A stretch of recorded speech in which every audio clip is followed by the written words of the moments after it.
Sa pagdinig ng Kamara ang dating Customs Intelligence Officer na nangontrata umano sa consignee kaugnay sa nadiskubring magnetic lifters sa Cavite na hinihinalang pinagtaguan ng shabu. May live report si Victoria Tulad. Victoria. Emil, matapos ma-cite in contempt sa Senado noong September 11, na-cite in contempt naman ngayon sa Kamara si dating Bureau of Customs Intelligence Officer Jimmy Guban dahil sa di umano'y pagsisinungaling sa pagdinig kaugnay ng pinaniniwalaang nakalusot na 6.8 billion pesos na shabu sa bansa. Si Guban ang di umano'y nangontrata sa consignee na SMYD Trading para tanggapin ang 4 na magnetic lifter na pinagtaguan daw ng 1 toneladang shabu.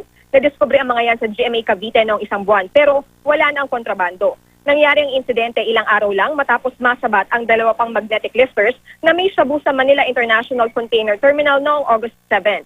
Naungkat din sa pagdinig ng House Committee on Dangerous Drugs at Good Government and Public Accountability ang 56 na foreign trips ni Guban mula 2006 na sinabi niyang personal na lakad.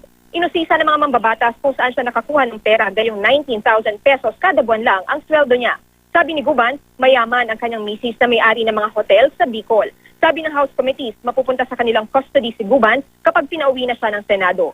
Ginisa rin sa pagdinig si dating PDEA Deputy Director for Administration Ismael Fajardo. Posibleng kasabot daw siya ni Guban at ni dating Police Senior Superintendent Eduardo Asierto na wala sa pagdinig.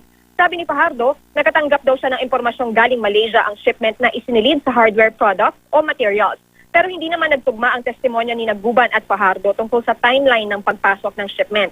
Pinapa-lifestyle check na raw ng PDEA si Fajardo. Muli namang iginiit ng PDEA na may nakalusot talagang shabu sa 4 na magnetic lifters, taliwas sa dati ng pahayag ng Bureau of Customs.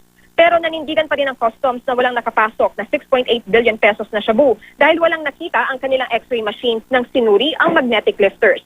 Sa pagdinig naman ng Senate Blue Ribbon Committee kahapon, sinabi ni Senator Richard Gordon na naniniwala siyang nakalusot nga ang naturang droga.